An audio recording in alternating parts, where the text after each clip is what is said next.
Welcome to the deep dive. You know the drill. We take a whole load of info, sift through it, and pull out the key bits, the things that help you really get a topic fast. Mm-hmm. And today we're zeroing in on a really practical way to get your English speaking skills up a notch. That's right. We've been looking into this episode from the Speak Smart Daily Show. It's called Can You Answer These 5 English Questions? Daily Speaking Test. Right. And our mission here is basically to unpack their method and figure out how you can actually use it yourself. Boost your fluency, maybe get some new words, just feel, well, more confident speaking English. Yeah, like a little shortcut to sounding better. Exactly. A Yeah. shortcut maybe, or just a smart way to practice. And Emma and Jake, the hosts over there, they have this very sort of hands-on style, which I like. This idea of using quick daily questions, like a mini workout for your language skills. It just sounds really effective. It does.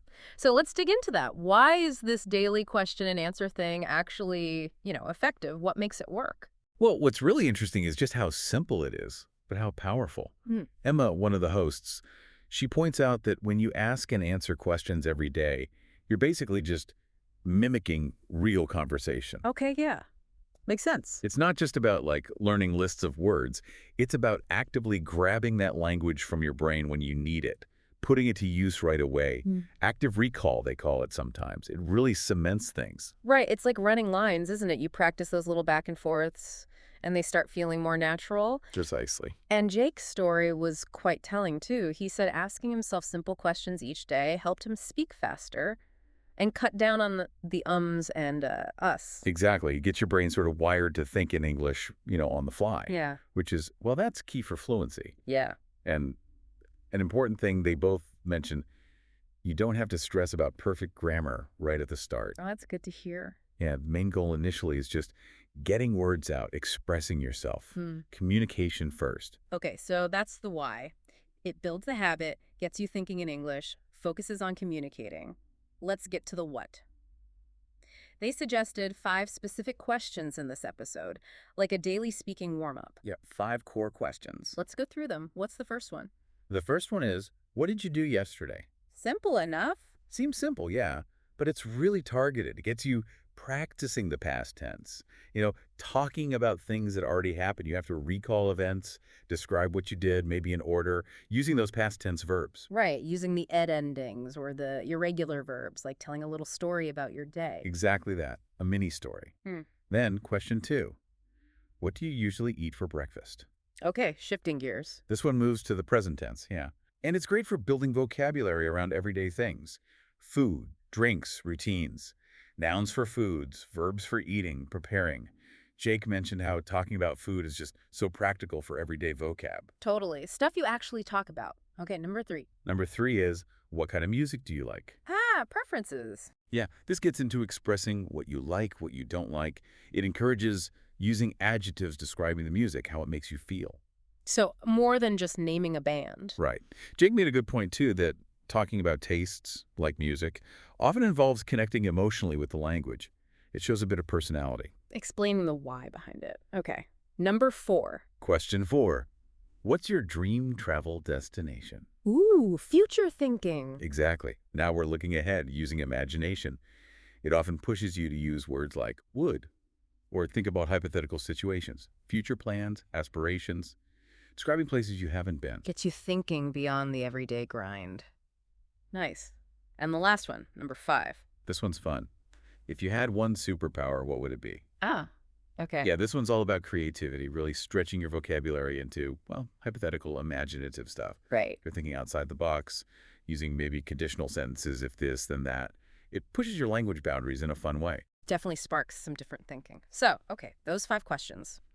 They look simple, but they actually hit quite a few different areas, don't they? They really do. Past tense, daily stuff, opinions, future and conditional ideas, imagination. And the beauty is, as Emma and Jake kept saying, you can engage with all of that pretty quickly. It's a short, focused practice. So it's not hours of study? No, not at all. Just a few minutes. And this whole daily speaking test idea, it's not meant to be stressful. It's more like a gentle, consistent check-in with yourself. See how you're doing, track your progress. Yeah, low stakes. Builds confidence bit by bit. Okay, so how do people actually do this, make it a real habit? They had some tips, right? They did, some very practical ones. Emma suggested maybe picking just 3 to 5 questions each day, keep it manageable, 3 to 5, okay. and crucially speak the answers out loud. Not just in your head. No, the physical act of saying the words helps a lot.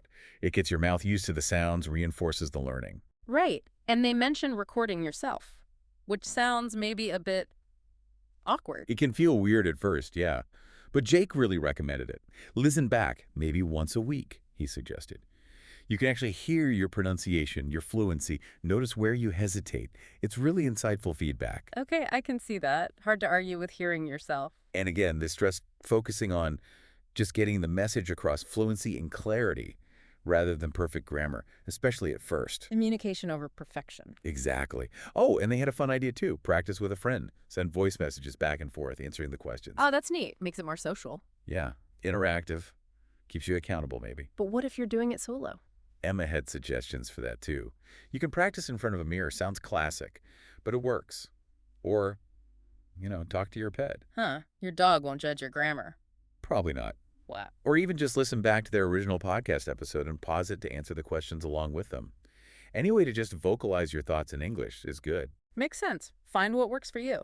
Now, they also gave some bonus questions, didn't they? For people who want to keep going. Yes, absolutely. 5 more to add to your list. Mhm. Really useful for continuing the practice. Okay, let's hear them. All right, the bonus ones were, what's your favorite movie and why? Okay.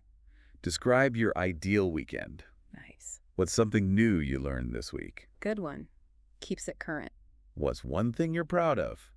And if you could meet anyone in the world, who would it be? Those are great. They definitely push for more detailed answers than the first 5. Mhm. More explanation needed. Sure, they cover good range. Definitely worth saving those, writing them down, and cycling them into your practice. Like Jake said, that consistent work with prompts like these, that really speeds things up. So, if we boil it all down, the big message from Speak Smart Daily seems pretty clear. You want to get better at speaking English? You gotta speak consistently. That's the core of it. Consistent practice is king, and this daily question method, it just gives you a really simple, structured way to build that habit. Yeah. Even just those few minutes each day, answering a couple of questions out loud, it adds up. It really can make a difference in your fluency, your vocab, and just how comfortable you feel opening your mouth and speaking English. So, we definitely encourage you listening to give this a shot. Pick a few questions, say the answers out loud. Don't worry about perfection at first, just start doing it. Every little bit helps. Mm-hmm. Be patient with yourself. Absolutely. And maybe here's something to think about beyond just learning English. How could using simple prompts like this, maybe even in your own native language, Yeah. how could that help you just become a better communicator overall? Better at expressing yourself, connecting with people in any situation. Something to chew on